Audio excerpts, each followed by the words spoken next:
Thank you. Good evening, Chris.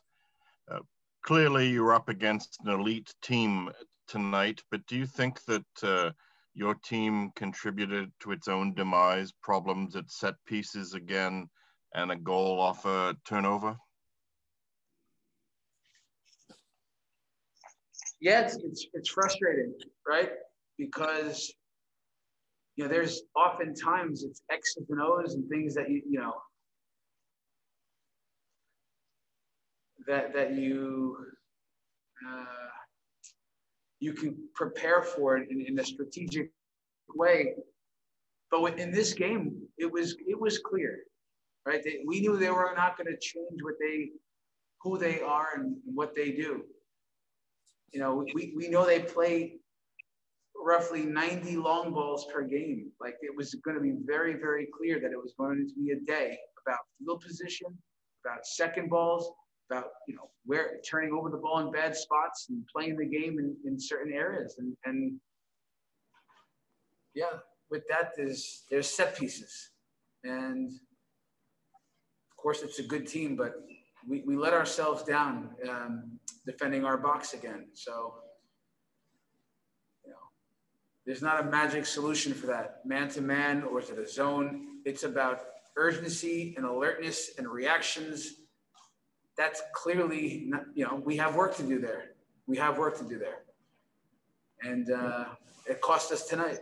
And you can talk about the other games too, where we let ourselves down. And it'll be hard to win soccer games when that stuff's not right. So I will figure that out. We're at halftime right now, and we're going to Cruz Azul and scoring first, and we're going to make it a game. We'll go to Steve Buffery next. Yeah, hi, Chris. That game next Tuesday, I mean, not to give away any secrets or anything, but, sort of looking at it from this vantage point, do you figure you guys have to make drastic changes or just sort of straighten some things out and maybe hopefully get a couple of healthy players back? Or what are your thoughts heading into that second game, even though the first game just ended? Look, when you talk about drastic changes, you're asking about personnel. Is it tactics? I mean, we have a core group here. We have our guys, and we understood clearly what the game would look like.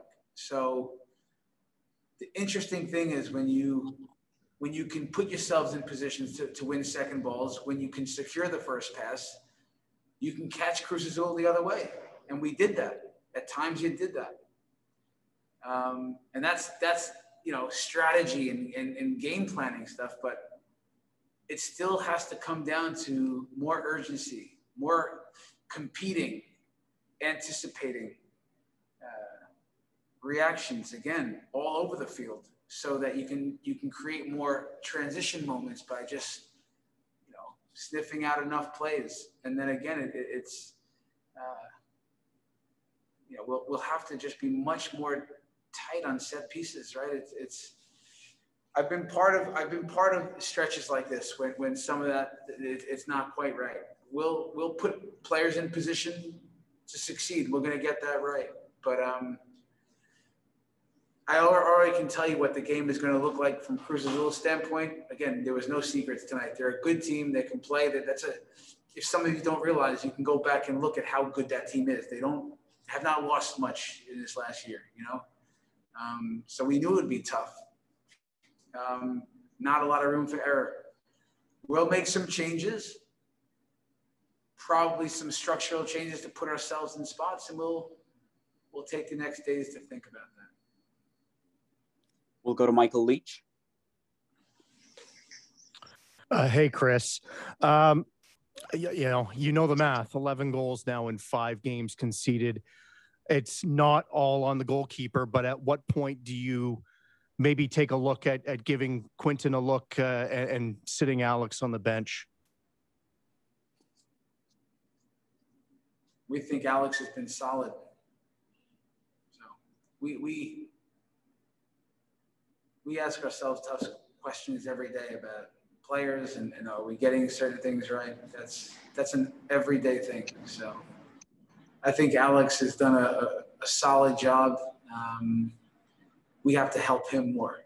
We have to help him more, and have more urgency to defend and more commitment to defend and take care of our jobs around him. Guys got to do their jobs, and he's doing his. We'll go to John Malero. Hi, Chris. Just wondering what positives you took from tonight. Is there anything that kind of gives you hope, gives you confidence that you can build upon going into the second leg next week? I still would say that look, we stick together.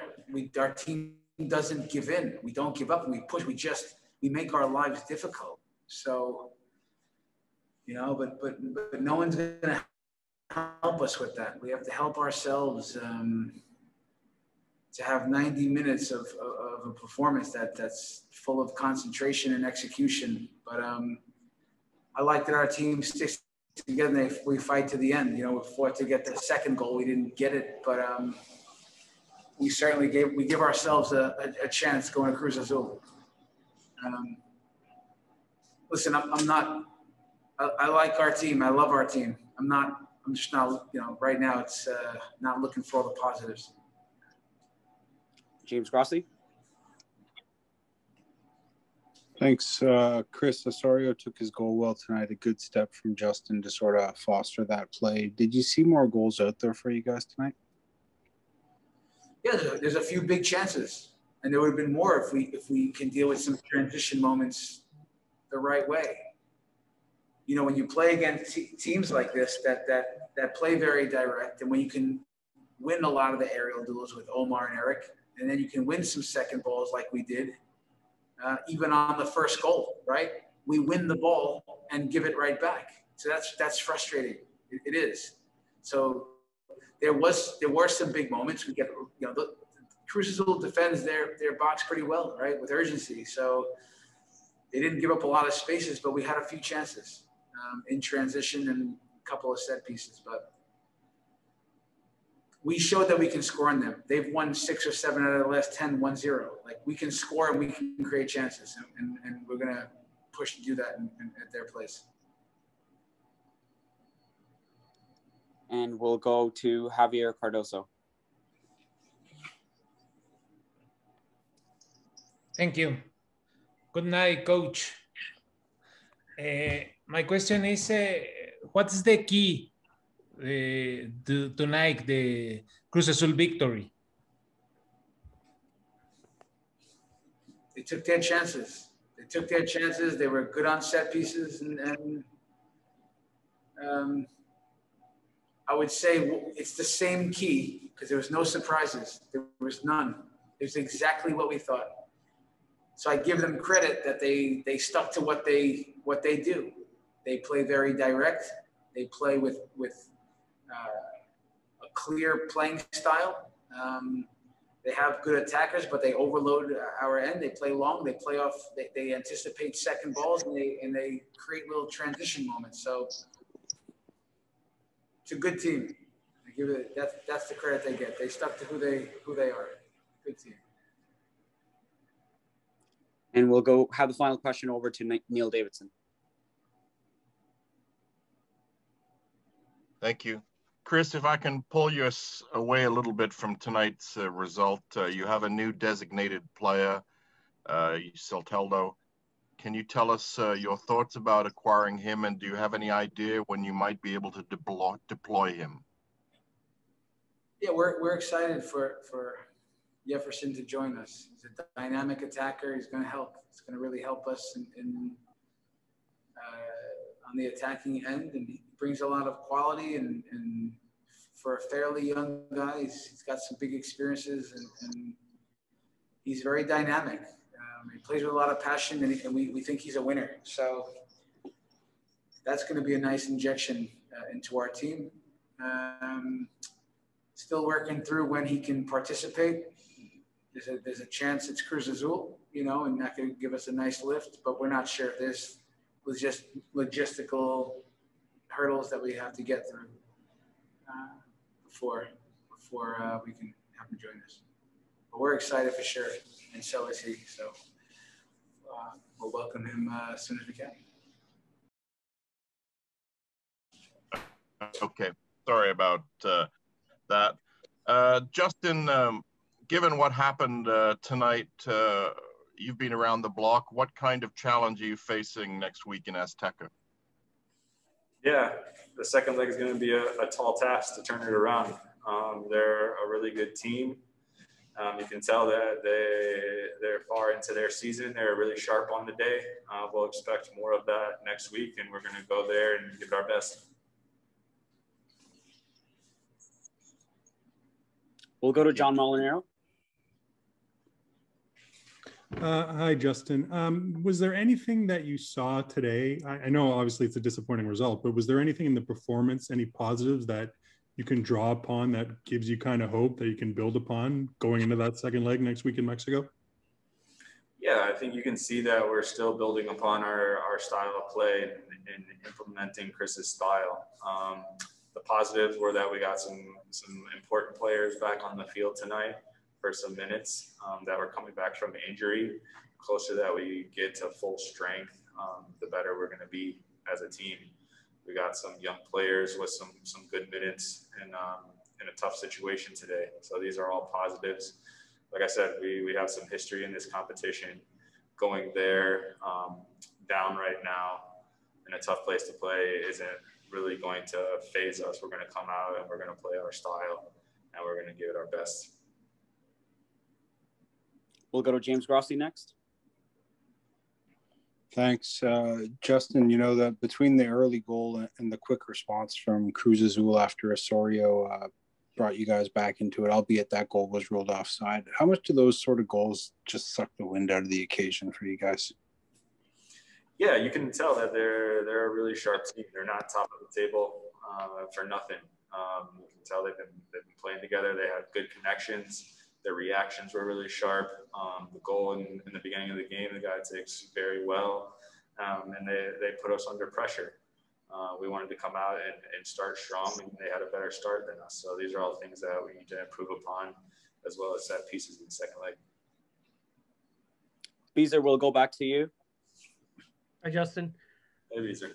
I know you guys don't like making excuses. I'm just curious, though. You know, under normal circumstances, this game is played at BMO Field and the fans are going wild and it's a full house. And particularly perhaps after they go ahead by a goal, you guys would get a big lift from the fans. I mean, how much do you miss that? And how bizarre did it seem tonight having your home leg and there's nobody there? Yeah, there's no two ways about it. We miss our fans dearly, not just in this match, but in every single match. But, you know, we're not trying to use that as an excuse.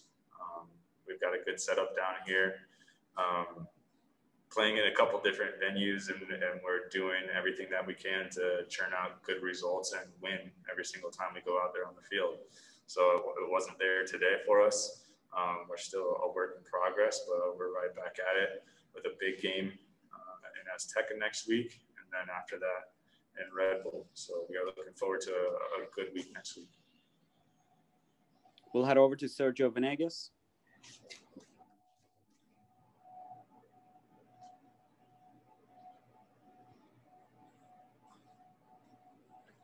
Hi, do you hear me?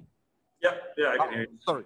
Thank you very much. This is Sergio Venegas live from Mexico City for Deportes. So today is not the best performance that you have tonight, but the good things, you got a tie faster the game and coming back, and the history in the background for defeating Mexican teams is on your side. So what do you expect for the second leg? Because Toronto is being so complicated for Mexican teams. You just kick out or defeated the champions of the last tournament, and you're facing the leadership of this tournament. But as I see you have good probability to get to the next round.